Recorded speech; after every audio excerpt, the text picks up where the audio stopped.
Ja nyt lähdetään, muista, viimeinen 2 minuuttia lähtee. Ja siitäkin enemmän saa mennä vielä. Kyllä. On hyvät kierrokset. Ja äijälle saatiin hikipisara. No niin, Asia. nyt on hyvä.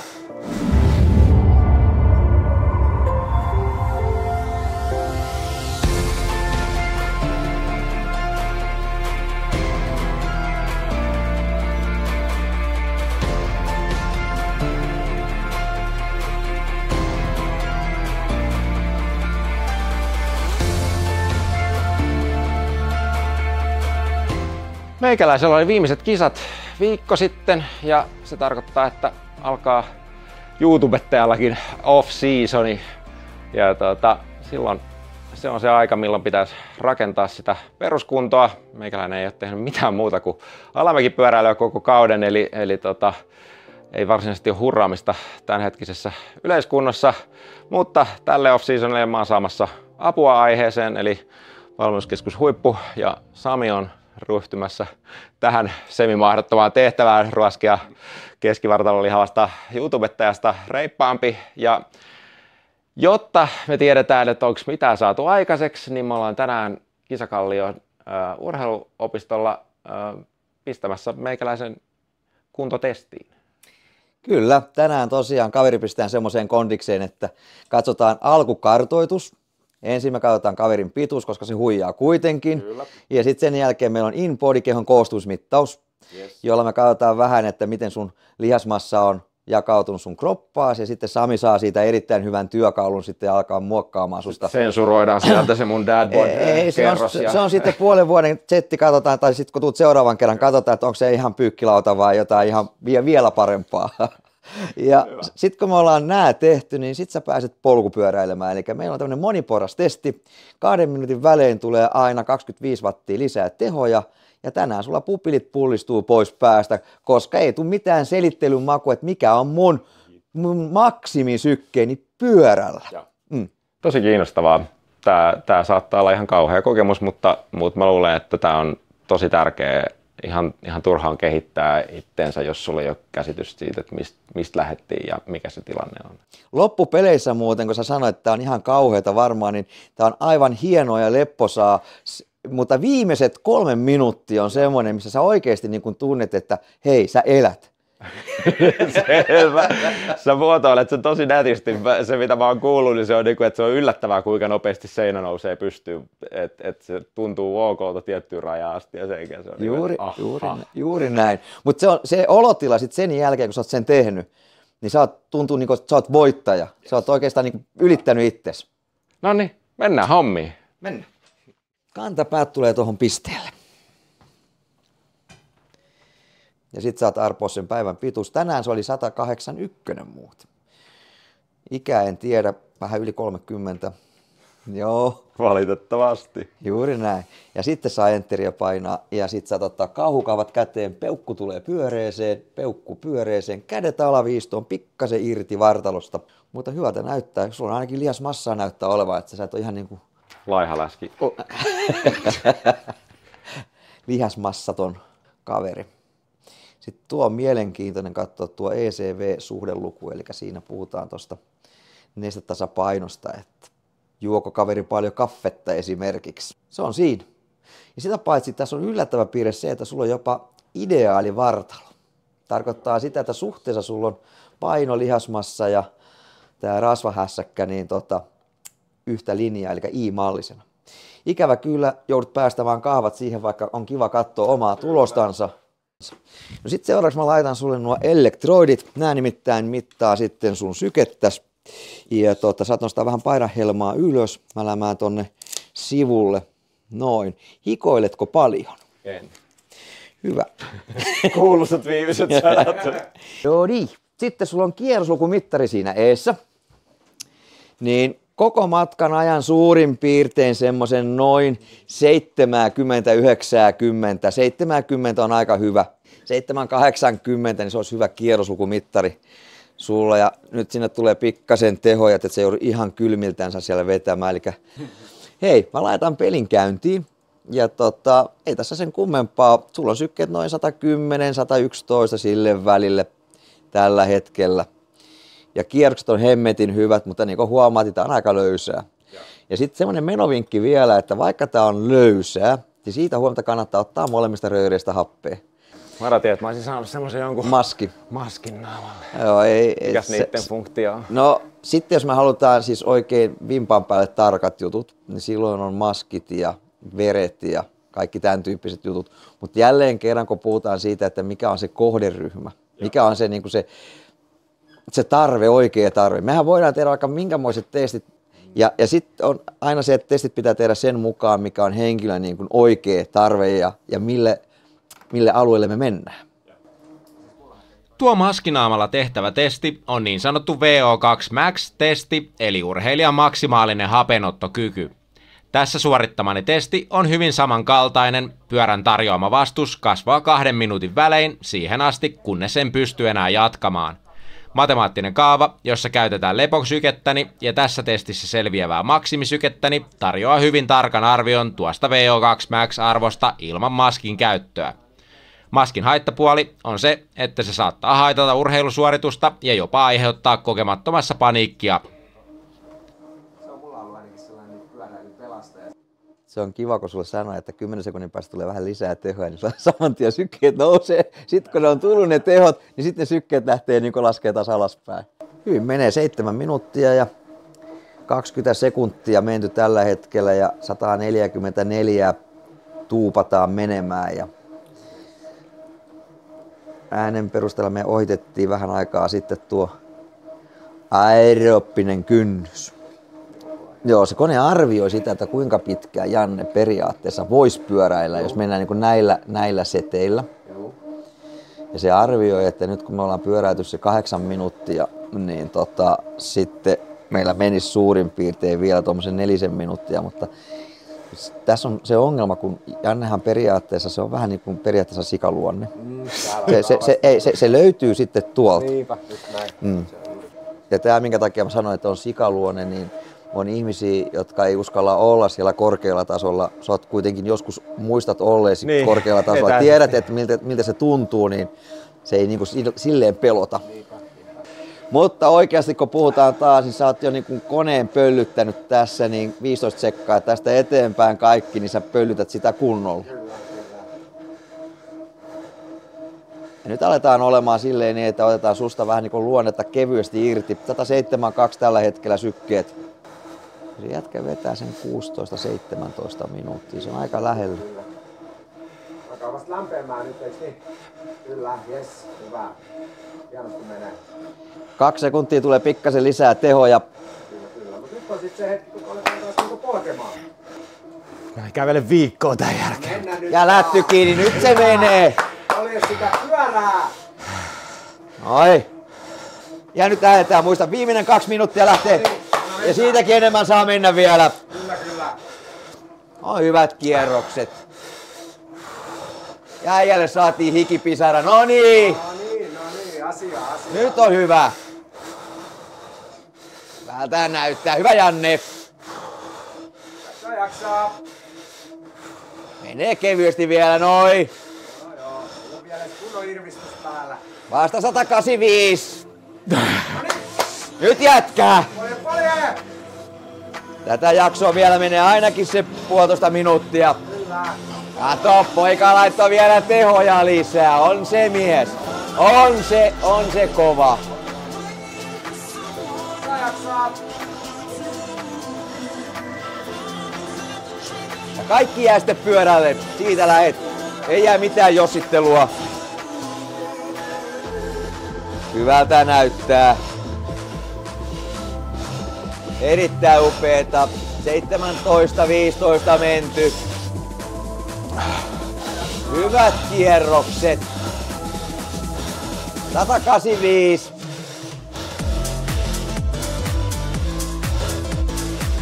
Hienoa mies. Hyvin pysyy siellä. Runtaa 187, nousee 190 vielä jätkä. Runtaa, just noin, hyvä. Erinomaista, hyvin menee. Ja kaikki jää siihen pyörään, kaikki pyörään. Kaikki menee nyt hei sinne, just noin. Upeeta! Piasi, hyvä. Ja sitten tulee löysä. Hienoa! Hyvä Janne. Yleensä kun puhutaan aina, että se viimeinen 2 minuuttia, niin sulla se oli viimeinen 4 minuuttia, kun mentiin aika niin kuin hienosti. Et siellä näkee sun taistelijan tahtos, luontees.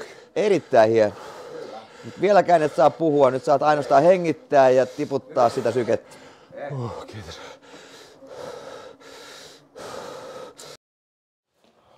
Pahin hiki laskeutunut kuntotestistä ja me päästiin Samin kanssa tänne valmennuskeskus Huipun tiloihin. Kerros vähän itsestäsi ja tästä mestasta ensin. No joo, mä voin sen verran aloittaa itsestäni kertoa, että on tuossa 2000-luvun alussa ollut ihan ensimmäisiä Suomen personal trainereita ja siitä on sitten lähtenyt hommat liikenteeseen. Ja on tullut paljon valmennettua ihmisiä tässä nyt, mitä tätä on tehnyt reilu parikymmentä vuotta tätä hommaa. Että paljon kuntoilijoita ja jonkun verran urheilijoita ja sitten siitä välimaastosta kaikennäköisiä ihmisiä. Ja valmennuskeskus Huippu on taas 2015 perustettu tämmöinen kuntosali kautta toiminnallinen liikuntatila, missä valmennetaan ihmisiä ja sitten täällä saa käydä myös omatoimisesti harjoittelemassa. Joo. Komeen kokoiset tilat teillä on täällä. No joo, kyllä tämmöinen 1000 neliöä ollaan tähän tehty ja nimenomaan kun ollaan tämä toiminnallinen puoli tehty vielä erikseen tähän näin, niin itse kyllä dikkaan ainakin ja ollaan pyritty tekemään niin, että olisi niin kuin vähän meidän näköiset myös nämä tilatkin sitten samalla. No sä otit muhun yhteyttä ensisijaisesti sen takia, että teillä on tämmöinen BikeFit-juttu kehitteillä. BikeFit-verkkovalmennus on nyt tulossa tuossa joulukuun 1. päivä julkaistaan. Ja idea tähänkin oikeastaan on lähtenyt siitä, että kun on itse enemmän tuohon pyöräilyyn kiinnostunut nyt ja maastopyöräilyyn nimenomaan. Ja siinä kun on huomannut, että siellä on kaiken tasosta pyöräilijää on liikenteessä, että kun se on ihan tarpeeksi vaikea kehittää myös niitä lajitaitoja, mutta sitten jos ei sun niinku fyysiset taidot yhtään niinku vastaa sitä, mitä siinä haetaan, niin mä haluaisin jeesaa sit siinä ihmisiä, että olisi ainakin se fyysinen puoli sit niinku kunnossa, koska niitä lajitaitoja joutuu ihan älyttömästi, niin kuin tiedät, niin joutuu harjoittelemaan. Kyllä. Ja tässä on pitkä off-seasoni, valitettavasti Suomessa on aika pitkä talvi, niin tässä on semmoinen 3-6 kuukautta aikaa hyvin harjoitella asioita, jos ei paljon talvella ajaa sitten. Niin kyllä. Ja toi on itse huomannut, että sen lisäksi, että tietenkin niin kuin mennäkseen kovempaa, niin tulee myös niin kuin fyysiset rajat vastaan, mutta erityisesti tässä alamäkihommassa niin se on myös niin kuin iso turvallisuustekijä, että niin kuin mitä hurjempia paikkoja menee ja mitä kovempaa haluaa mennä, niin voimat siellä, mitä vastaan joutuu sitten kisaamaan, niin on koko ajan isompia. Niin. Näinhän se on. Eli just kun vauhdit kasvaa, niin ne lajivaatimuksetkin tietysti kasvaa.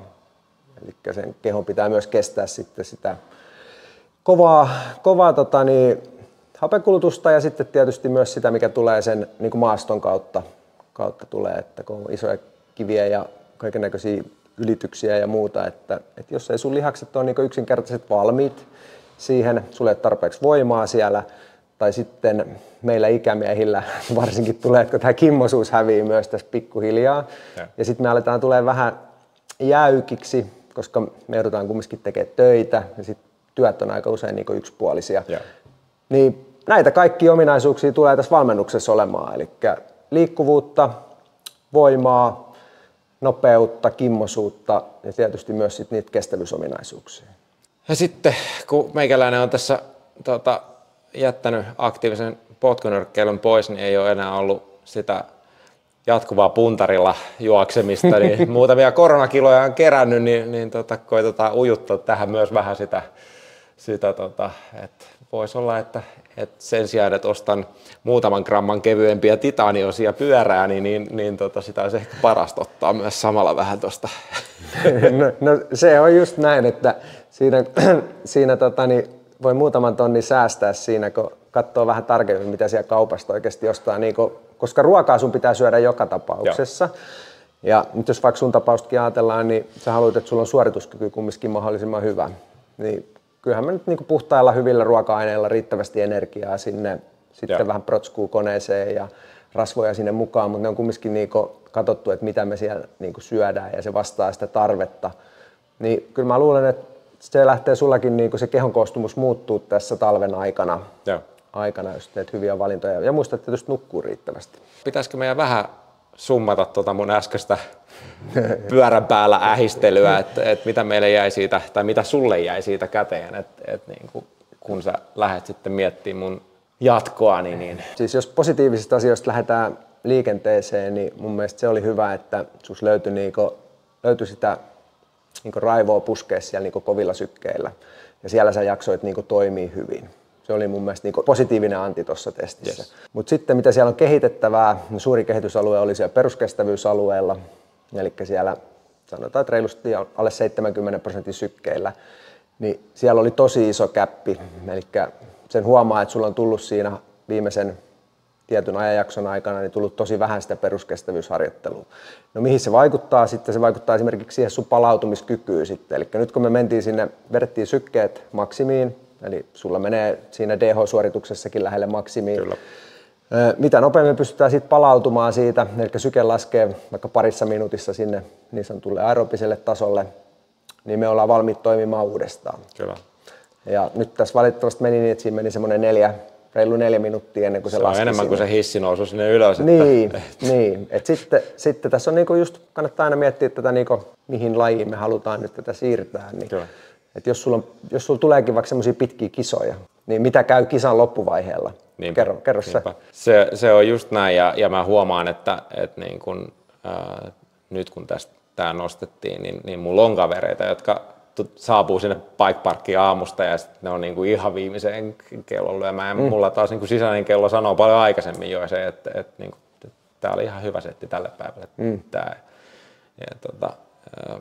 Kyllä, mutta se tulos täsmää myös siihen niinku, tähän asti se harjoitteluprofiiliin, joka on niinku, mulla on hyvin kova taipumus semmoisia maksimisuoritus, mutta lyhytkestoinen maksimisuoritus. Näin, mutta se kannattaa ottaa myös sit niinku positiivisena, että se on niinku hyvä juttu myös, että sulla löytyy niinku sitä. Mutta nyt meidän vaan pitäisi sun harjoittelua vähän muokata niinku järkevämmäksi, niin sitä kauttahan niitä tulee sit niitä parempia tuloksiakin. Että. No sitä me ei tietysti tuossa, me ei tehty mitään voimatestiä, mutta niitä wattejahan me nyt saadaan aina tietysti lisää sinne, kun me tehdään vähän voimaharjoittelua sinne jalkoihin ja sitten me jalostetaan sitä oikein myös siihen, että me jaksetaan myös polkea, mutta että meillä löytyy sitten oikeasti myös niitä lihaksia, millä polkee. Eli kyllä me sinne tullaan paljon kanssa kiinnittää tuossa harjoittelussa huomiota. Ja aasinsillan kautta voin tästä sitten suoraan siirtää, että se ei pelkästään riitä, että sun jalat toimii maastopyöräilyssä, vaan sitten sun pitää saada myös se keskivartalo siihen mukaan, siihen hommaan, ja ylävartalon mukaan, mikä on sitten taas maantiepyöräilyssä esimerkiksi huomattavasti pienemmässä roolissa. Ja sitten jos sun lantioliikkuvuus on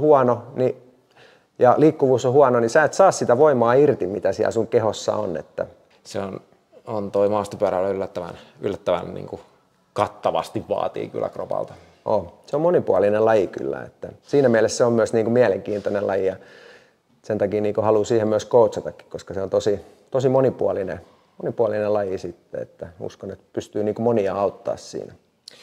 No meillä on tavoitteena, että ennen ensi kauden alkua pistetään mut uudestaan testeihin ja mitäs tässä välissä tapahtuu? Mä saan sulta... Joo, sä saat ohjelmat multa ja me käydään niitä sitten, sun kanssa nyt käydään läpi niitä ohjelmia tietysti, että mitä siellä tehdään. Nettivalmennuksessa tietysti se toimii niin, että niitä käydään sitten siellä jossain meillä foorumissa läpi, sit, jos on epäselvyyksiä ja muuta, mutta tässä nyt sun tapauksessa me käydään niin läpi henkilökohtaisesti niitä ohjelmia ja käydään liikkeet läpi. Sitten meillä tulee tiettyjä jaksoja siinä harjoittelussa, mitä me toteutetaan, ihan samalla kuin siinä nettivalmennuksessakin. Eli harjoittelu ei saa olla niin kuin yksipuolista, eli tärkeää, että se vaihtuu, se on nousujohteista se harjoittelu. Plato tulee nopeasti muuten. Niinpä, se on juurikin näin. Eli halutaan sitä nousujohteisuutta nimenomaan siinä harjoittelussa. Tietysti on tärkeää, että sä teet ne liikkeet oikein myös, mitä me käydään läpi, että niistä on enemmän hyötyä kuin haittaa. Ja sitten säännöllisyys on kaiken A ja O, eli siinähän sä et pysty enää perääntyä, koska me testataan sut uudestaan sitten. Että... Niin, että kun tässä ekassa jaksossa nyt niin menee möläyttää muutamalle 1000 ihmiselle, että täältä nousee uusi Janne, niin varmaan sitä jotain olisi syytä sitten tehdä asian eteen. Se on juurikin näin. Että... Kaikkeen sitä ryhtyy. Joo, mutta siinä ne stepit oikeastaan on, millä me lähdetään niin kuin harjoittelemaan eteenpäin ja painetaan tuossa talvihommiin ja sitten me katsellaan keväämmällä, että mikä on meidän lopputulos. Hyvä. Me otetaan tässä nopeasti liikkeitä läpi pienen montaasin muodossa ja käykää te tsekkaamassa Valmennuskeskus Huipun kotisivuilta lisää infoa tästä. Toivottakaa mulle tsemppiä treeneihin, pistäkää videolle peukkua ja me nähdään taas ensi kerralla. Noin 4 kertaa.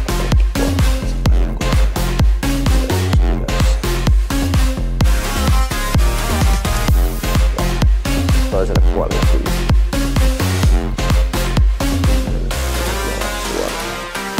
Tässä sinne takaosaan tulee venytystä aika paljon.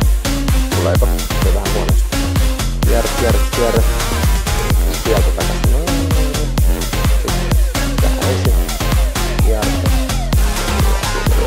Eli esimerkiksi ihan tämän tyyppisiin kokeilisi. Keskivartalon tiukaksi. Takas alas. Takas ylös. Ja just noin. Anna mennä. Rennosti.